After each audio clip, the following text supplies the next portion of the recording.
Welcome back to Q&A on the Daily. Today's question, programming. What would you recommend for a novice CrossFitter wanting to be beautiful, bootable? What the hell is that guy asking? Bootable. I don't know why it's there. Want to be able to do handstand push-ups, muscle-ups, pull-ups, and pistols?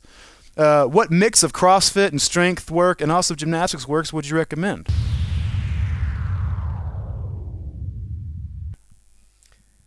Where the hell do you get going, Mike, with that one?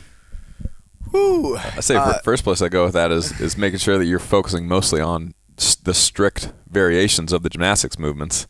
I think that's the biggest problem most people have is that they jump right in and they're like, I want to do kipping pull-ups and kipping dips, and I want to kip everything just because I can't do it. What you see, so I kip it to make it look like I can do it, but you really still can't do it. Right. Yeah, the whole kipping thing is really cool if you already have like really strong muscles in your shoulders. If you're having if you can't do at least 5 strict reps on handstand push-ups, muscle-ups, yeah, I said muscle-ups, and was it pull-ups? Yeah, pull-ups, dips. Those are some things you would kip on. If you can't do 5 strict full range of motion on those things, you probably have no business doing the kipping stuff. Eventually, you're going to have a shoulder injury if you try, right? Yeah, and there's going to be a coach that says I'm full of shit out there, but yeah. That's okay. Well, I think what you lack is you're never going to develop the strength that's necessary to get your weight going at the bottom, right? If you try to learn to kip, it'd be like trying to get better to clean, but you had never done your reps on a squat. Therefore, every time you catch a clean, there's this big underdeveloped area of the lift that you haven't really trained with just progressive strength work to build a huge base, and then you can learn to be powerful off that. You can't skip that phase. Yeah, so the general question is like how much of the training should be made up of what barbell work, gymnastics work, and CrossFit. And so CrossFit is this huge broad term, but I'll kind of like, I guess, distill it down a little bit.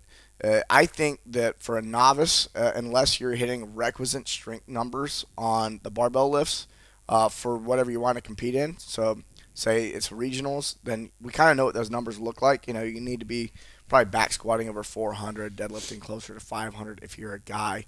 And I don't know the girls' numbers off the top of my head right now, but it's you know, probably about 2/3 to 3/4 of those weights for the ladies. But I think when I think CrossFit for a novice, that means Metcons. How often should I be doing, you know, CrossFit.com type of workouts? And I would suggest maybe twice a week. And doing a version of that workout that you can do well and almost unbroken. So if it's 21-15-9, you should be doing a scaled version of that, and then be able to do that fast. I think the conditioning sessions, you should be able to maintain a lot of speed and good technique, and then work on your strength for those things in gymnastics and barbell work. So the conditioning should be hard on your, say, breathing, and you should feel a burn and stuff like that. But if you're failing during a Metcon due to technique, you need to work on that technique outside of the conditioning, and then do conditioning that you can do well.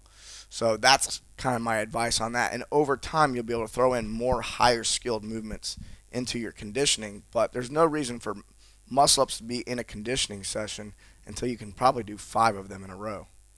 Yeah, if you're a person that can't do muscle-ups, handstand push-ups, pistols, or really anything that's body weight oriented, really the problem is either you weigh too much or you're not strong enough, or a combination of both. So, you know, diet-wise, you should probably be getting as lean as you possibly can. It doesn't mean you necessarily need to get smaller. There's plenty of guys that do great at gymnastics, and they're big people, but you shouldn't be carrying around a bunch of extra body fat. It's just going to make all those movements harder. So you should be dieting down to get as lean as possible, and then in addition to that, the vast majority of your workouts should be strength work, whether that's strict gymnastics movements or just straight up raw strength work with a barbell, just doing heavy squats, deadlifts, lunges, you know, push-ups, which isn't barbell work, bench press, bent rows, etc. Just the basics. Even if you're a beginner, that's still going to be the best thing for you to do. Even the really advanced athletes, that's what they do too. They just do heavy squats, deadlifts. You know, they press heavy, they pull heavy, and they get stronger. And the stronger you are, the better you can move yourself. Who would have guessed that? Yeah, even the best powerlifters and strongmen in the world, the strongest people in the world, the best weightlifters in the world, they still go in there. They do the basic lifts. If you're a weightlifter, obviously you have to do your snatches and cleans and your accessory work there, but they're still going to do heavy squats, heavy pulls, they're trying to get as strong as possible. Their technique only takes them so far, and then you got to be really, really, really freaking strong. And so the majority of work should be strength work. Same with gymnasts. Most of what gymnasts do is raw strength work. If you can be really talented and really flexible, but if you're not just really freaky strong, you can't be a gymnast. Yeah. And once you move past that novice level and you can knock out, 50 pistols in a couple minutes, and you can string together 5 to 10 muscle ups in a row and all that kind of stuff, then conditioning should make up the majority of your training, but you're no longer a novice at that point. So we're talking about just novice here. Finish it up, Chris. Boom. That's all today for the daily, folks. Peace. Join the conversation every week after the episode over at barbellshrugged.com. This is also where you'll find new episodes of Barbell Shrugged, Technique Wad, Nuggets and Pearls, Barbell Business, Get Change, plus new articles every day on our daily blog, written by us, guests of the show, and some of the biggest names in strength and conditioning. So, go there and leave a comment now.